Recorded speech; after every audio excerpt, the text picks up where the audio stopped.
Good afternoon, everyone. It is my pleasure to welcome you at Public Sector AI Week 2025. And today we're going to cover a topic on intercultural competence in the digital age. So let's dive into how AI, ChatGPT, and all the other GenAI tools can help us to build the future of business education. My name is Dr. Yulia Shaltovna, and I am a professor of international and intercultural management at Hochschule Fresenius in Berlin, Germany, and also I am the research professor at Kiev School of Economics. So let's dive into our topic today. Few words about myself to start. My background, so I now consider myself a generalist as my qualifications span across linguistics, higher education, but also quite recent Master of Leadership and Management, Global Management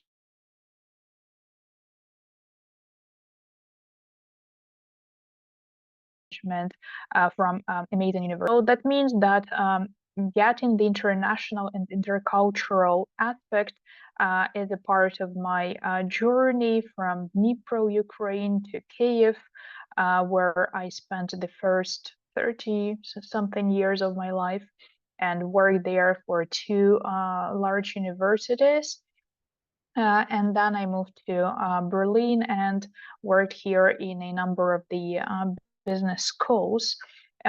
So I've been teaching intercultural competence since 2011, and now I'm a professor of intercultural and international management. So I've been publishing quite a number of articles, chapters that are cover the skills development, leadership development, digital skills development, specifically with the focus on business education, and some specific part of my research is also based on the way how we can enhance students' capability for life.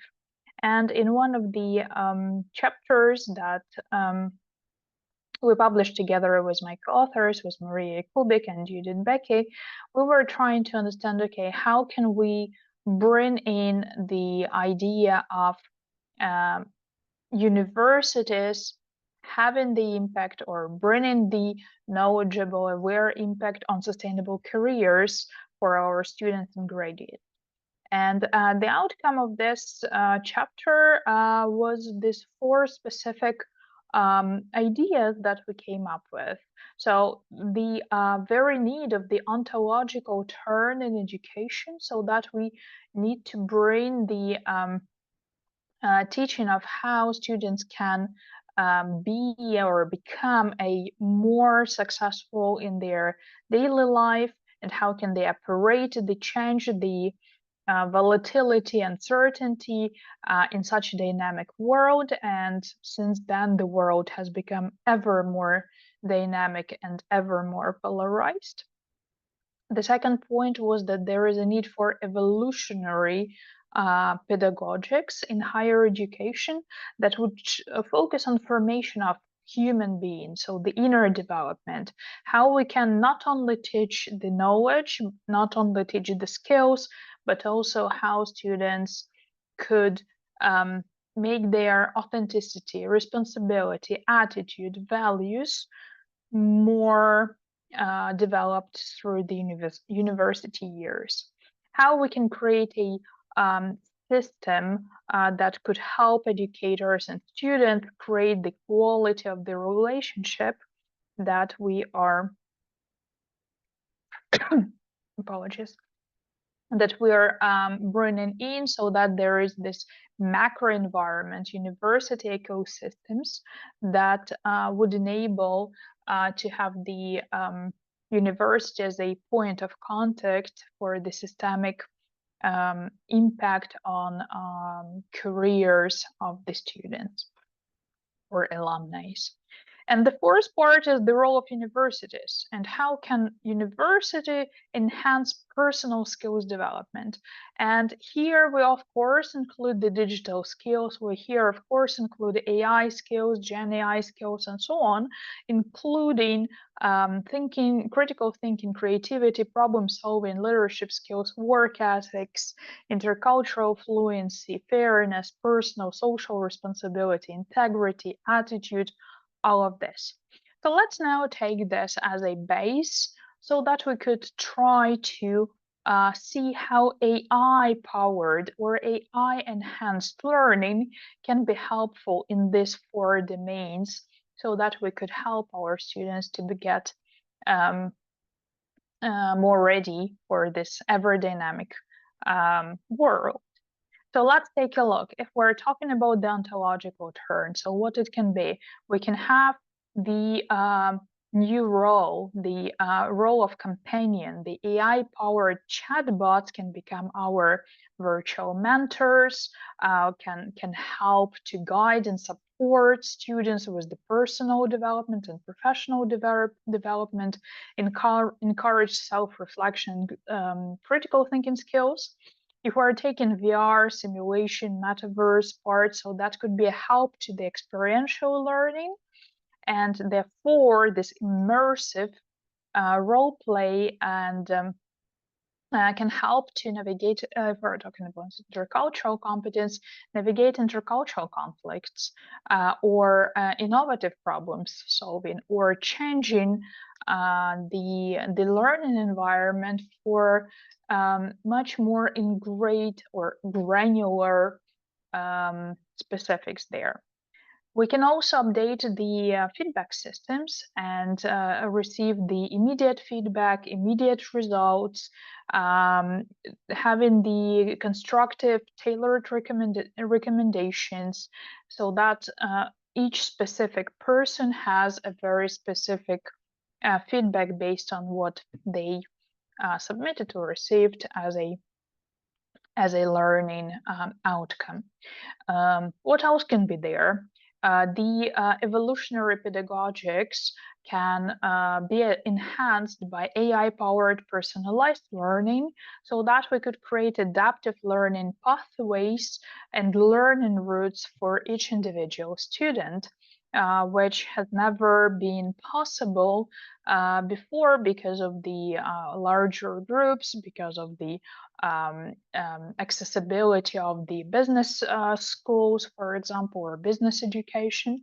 And therefore, this could give them not only the personal pathway, but also personal individualized support, personal reminders, time management tools, LMS management, suggestions, so they could calibrate the, for example, the deadline submission according to their own learning styles or procrastination styles. What else there can be? The virtual workplace exposure. That could be an interesting global insight. We all know that travels to another country can be immense help to raise intercultural competence, but what if we can recreate the workplace of, for example, Google in several different countries, and therefore we could get into the room and try to see, okay, who we can talk, who are the people there, how we are building up our intercultural competence there. So all of these ideas are very supportive and very tailor-based. Two more ideas here is how can we create another level of quality of relationship between educator and student. And integrating AI, VR, ChatGPT can enhance and engage interactions. So it could be more dynamic, it could be more engaging, it could be more collaborative, it can be more mentoring and more inclusive to those parts of the world where this is still a value. AI-powered learning assistants can do something that we teachers cannot. We cannot offer our 24/7 access to us or on-demand support, but chats can. And if we upload for example, the module books or the frequently asked questions for the examination mode or the deadlines for each specific course, then students can get specific information tailored for them, which would take off the administrative workload from teachers and professors. What else is there?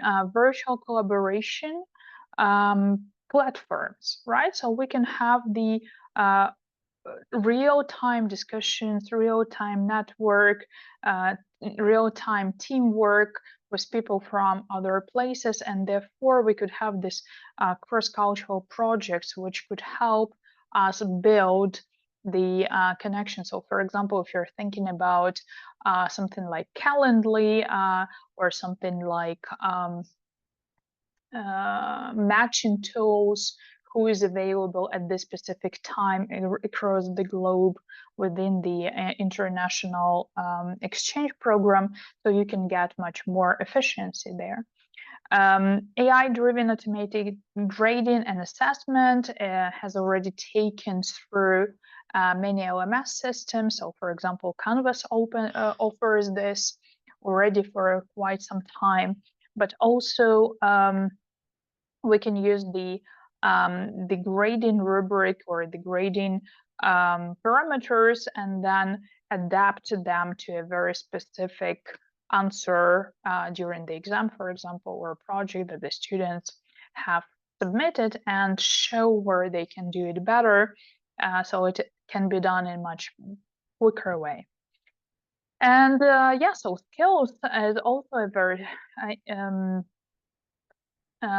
the place where we can use realistic simulation, where we can use intercultural fluency, where we can get the data analysis, where we can gather the parameters, how can we even tackle such complex intercultural issues and decision making, so that our decision making is informed, is based on data. And specifically, for example, if creating a crafted tailored bot, for example, if you are just uploading the data from the Globe project, for example, and then you're asking and going through specifically several countries that this student or researcher or future businessman is interested in, and therefore, brings all the tailored data. Okay, so I will move on, of course, with the more VR environments to help practice cross-cultural negotiations or leadership questions and challenges, or for example, ethical dilemmas. So we could create the cases in the VR where the specific ethical dilemma is there, and depending on what is the reaction of the student, what is their action can be, we could create some kind of a several steps simulation that could be a very helpful way. So how do we know what to teach? We understand that AI skills need to be AI enhanced, AI helping, but also what would be the durable skills that we could go through. The very fresh and recent World Economic Forum Future of Jobs report 2025, the latest data, shows AI and big data as the #1 skill. Network cybersecurity, of course, but also take a look at creative thinking. Also think of the flexibility, agility, curiosity, lifelong learning, and of course, leadership and social influence. So these are all the quicker, fastest growing skills, and therefore they would need to have much more of the understanding whether our cognitive skills are well prepared, where self-efficiency is prepared, working with others, of course, will be more than ever important, and the management skills. So if we try to look at the taxonomy for future of learning, which is also one of the white papers, they propose several levels of the competence. So of course we know that their abilities and skills, their attitudes and values, there is knowledge and information, and then you can see the information here is only one line because it becomes a commodity, and now the information is available at the tip of the fingers, and even Google is now getting less and less traction to find the information, more reliant on the latest ChatGPT responses, as they have the quicker answers, and they can have quicker links that are finally now correct and can be reliable. But let's take a look on attitudes and values. So this is the intrapersonal and extrapersonal ones, and we can also think about cognitive, social, and physical skills and abilities. So let's think from the perspective of the intercultural competence or intercultural management. Most of them, take a look, are the ones that we are teaching through intercultural competence and management. Problem solving, collaboration, communication, negotiation, social emotional awareness, curiosity, growth mindset, civic responsibility, global citizenship. So these are all the sphere of the intercultural competence and management domain. So what can we do to make AI proof intercultural competence skills so that we can equip our students and our alumni to have the world of work 4.0 or even 5.0? So obviously that's a question of sensitivity, lateral thinking, innovation in multiple or various or dynamic and changing intercultural contexts. When this information is at the tip is, one click away, our responsibility is to make sure that we can equip them with the attitude to check it every time. We could try to think more bias, checked for more bias, and therefore try to double check your speech when you're preparing, for example, to address to at the town hall or presentation. Just try to identify the biases that it may contain so that we could teach students not to use the face value of the responses that were generated, but rather to critically address them. What else is there?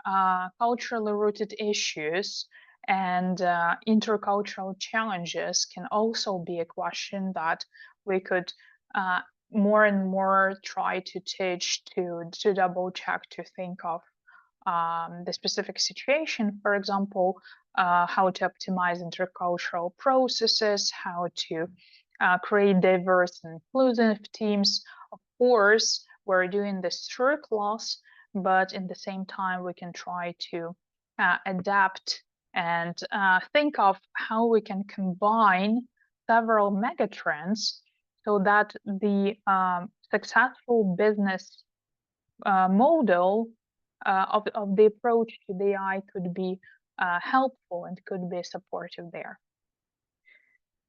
So yeah, we can try to think of digitalization, but also trying to overcome the digital divide. Ever more countries that do not have access to quite expensive AI tools that are now scattered through different providers, and in order to make several of the more specific tools to use, so you would need more subscriptions so that you could have a quality and GenAI tool. So this could be a big thing, and if the business schools can provide that and teach that, the accessibility is important, democratization of it is important, that could be an interesting approach. How can we engage the polarities? silver society engagement. How can we engage people who are surpassing, for example, the pension age, or surpassing to their later years without the ageism, so that we could include and teach to bring more of the skills and more of the inclusion into the this topic. How can we create connectivity between people without exclusion? So, for example, if students are getting the education in a hybrid mode or in a remote mode, how do they feel included? And how the, for example, campus events are created, designed with the idea that there are some students who are not in the same city or in the same campus, and they feel as a part of the student community and student life. How we can combine individualization and collaboration. How can we think of the knowledge culture, knowledge economy, and the ideas of industrialization 4.5 and 5.0. So let's take a look at intercultural competence. One thing is ChatGPT, right? But there's also the specific chatbots within ChatGPT. And if you try to dive into them and discover more custom versions that are specifically created based on the sources, or based on the intercultural data, or specific books, you can see that they could combine this combination of skills. So you can see intercultural scholar, educator, the college intercultural communication. There are so many of them, and the list obviously goes on. And we can try to teach them to use more specific tools so that they could research intercultural theories in more depth. They could use a larger number of the case studies, communication frameworks, so that we could design, as teachers, as professors, design educational materials specifically to the students that are in my class. So, for example, if we're doing the intercultural dimensions, and I know that I have students from Bulgaria, from Sweden, from South Africa, from France, from Germany, from Ukraine, and from India, I would suggest to ask this specific data and this specific cases, so that they feel relevance and time used with interest, that they have personal relation to. So we can think about intercultural business strategies, and that could help us with the real world corporate cases, whether it is global expansion, whether it is international expansion, whether it is leadership challenges. And we could also think of the how to mediate cross-cultural incidents, and for this reason you have the whole number of that. So you can see that I've been asking my students how do they use the ChatGPT and what do they trust to them. So as you can see, grammar and vocab is something they already outsource, almost every and each of them, and they have a lot of trust. Sometimes they have much more trust into the response of the ChatGPT than into their own English skills, specifically in the context of the intercultural international students, for whom English may not be their not only first language, but also not their second language. Then data and links are already getting much more trust, as OpenAI, for example, or other companies who are working with the GenAI tools. They are improving their algorithms, and there is more and more trust in there. And exams and tests, half-half, 50-50. And of course, we need to teach them to be very careful with private and financial data, so that they do not source it out. I also ask my students, would they want to be taught by AI instructors? And you can see that if this is efficient, well, that could be a good idea because AI bots do not get sick. AI bots do not have migraine. AI bots do not have some kind of, I don't know, you could just change their identity and to be taught by the person who is likable to you. But there's also people who are on the edge or on the fence with these ideas. Just in February 25, which is, you know, very recent, one of the most recent that possibly can be, and student generative AI survey says that from the 53% last year, now the almost 9 out of 10, 88% of students use tools such as ChatGPT for their assessments. So it's no longer a question whether it is ethical or not ethical. We can see that this is 88% of the students who are doing this. And that was a survey of 1,000 students on their use of generative AI over the last 12 months. So yeah, they do generate text. They do enhance embedded their writing. So, for example, Grammarly is used quite heavily. Summarizing, note taking, of course, this is so I'm now speaking to students and they are not making notes because everyone is sitting with the AI assistant who is taking notes instead of them. And that's a new reality, to be honest.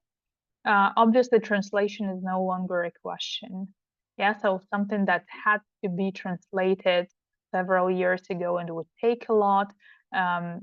Now all the emails are translated at one click, all the information module books and so on. Generating images, data analysis, presentations are now done in one click when you're just uploading and so on.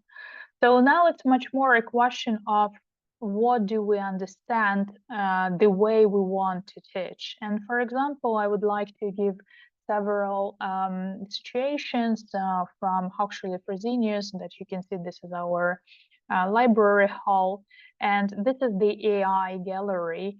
So basically what we can teach them to co-create together, both together with the AI, but also together one with another.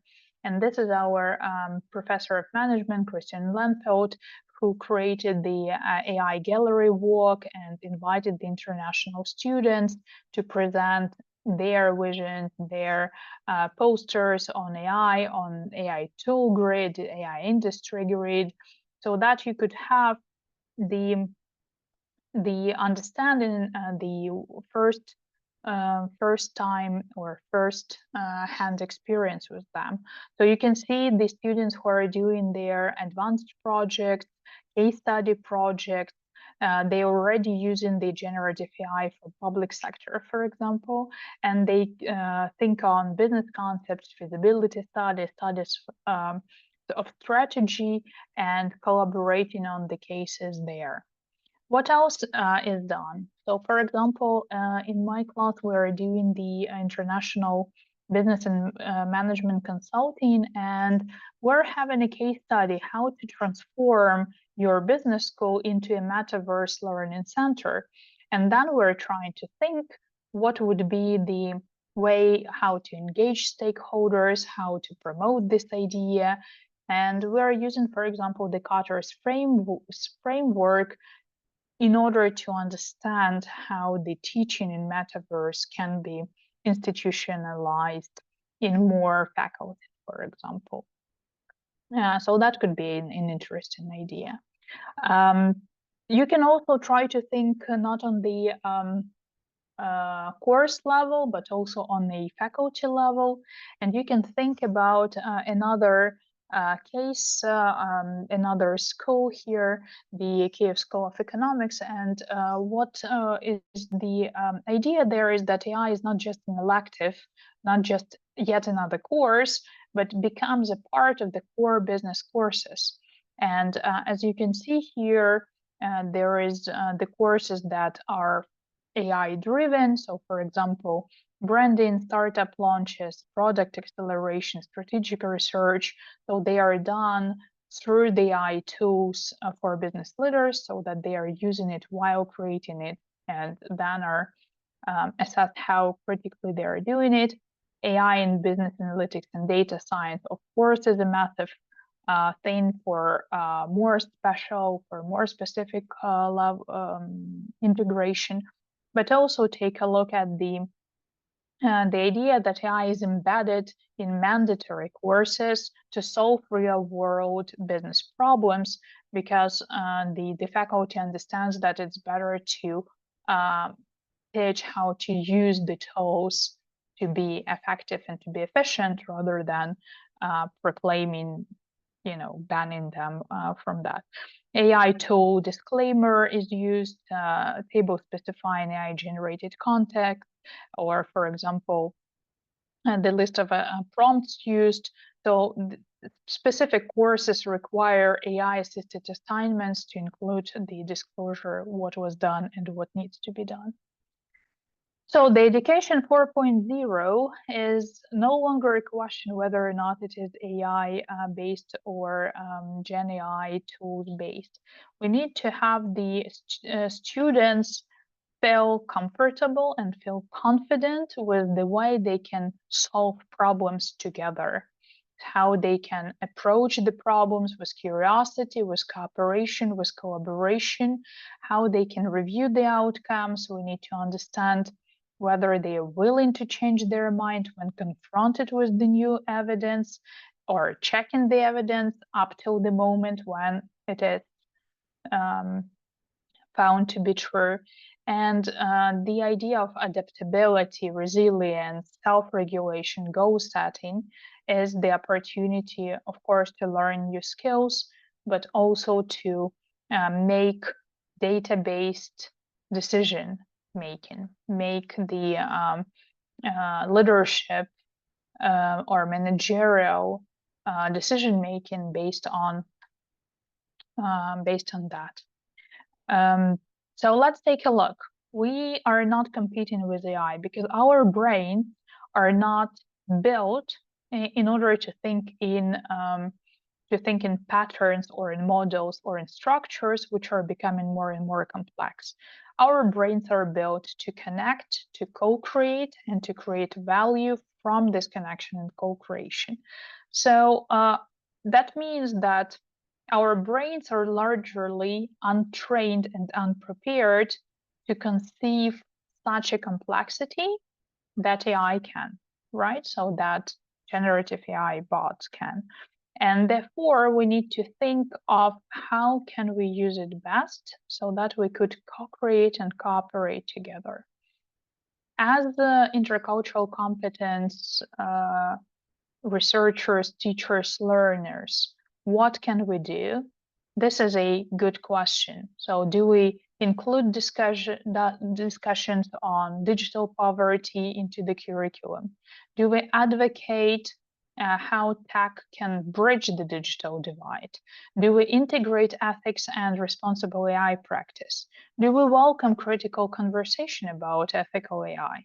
Do we train students to recognize cultural bias within the AI models and compare what Grok says versus what Gemini says versus what Perplexity say versus ChatGPT says?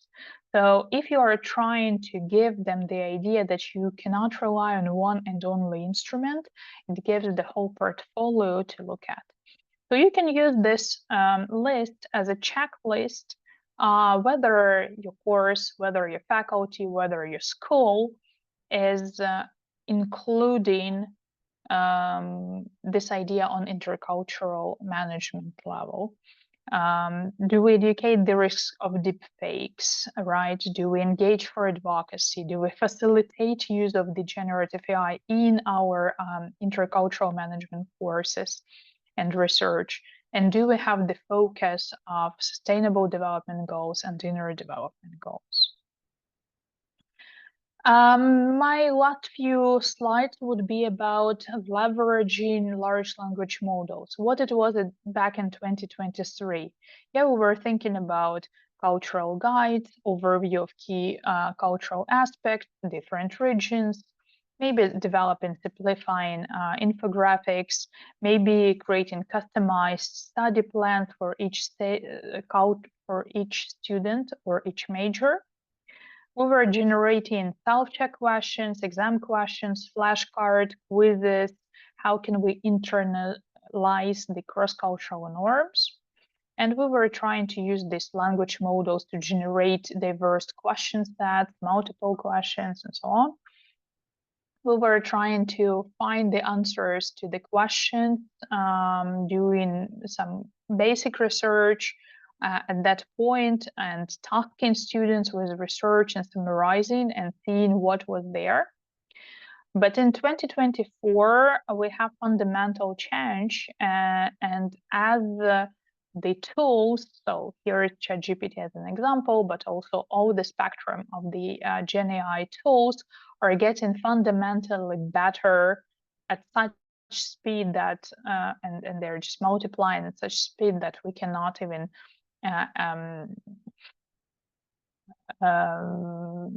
mitigate. So now we need to understand. So when I was given similar keynotes on in 2024, we were talking about let's use classroom as a space of experiment, as a space for debate, as a space of fantasy, as a space of expertise, so that we could get students prepared to come in class and then act together, collaborate together, cooperate together, so that it's not, information transfer or karaoke, PPT karaoke stuff.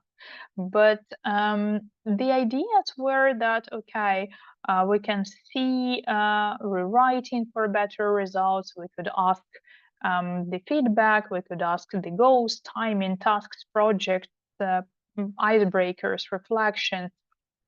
We were talking about historical figures. If Napoleon teaches you, or Van Gogh teaches you, or Einstein, or Elon Musk, or whoever people think they would like or dislike the most.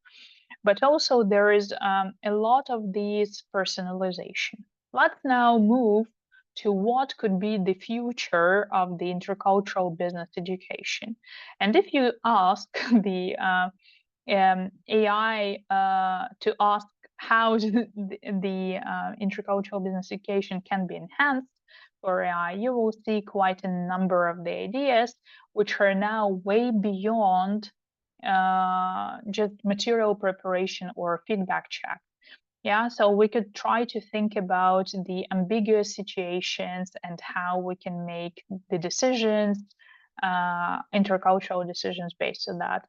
We could generate role play scenarios for much more detail than we ever could. So you could just do in no time one case study that you love, and then add up different personas to this, and these personas can have different age, different background, different, I don't know, parameters are endless, and then you can create them as many as you need from one case study to the whole class. Then what else is there? You could think about AI-driven brand communication and where it was successful, where it was failing. We could have simulation. We could think about power distance place. We could think about hierarchy management. We could think about obviously analyzing diversity representation in the global marketing campaign, or for example, whether we could audit AI-driven hiring algorithms for cultural bias or against it. And we could think about a whole number of the tools, including, for example, excultural AI simulations there. To bring on the learning revolution, the late and great Sir Ken Robinson said that the answer is not to standardize education, but to personalize and customize it to the needs of each student and each community. There is no alternative for equality education. There never was.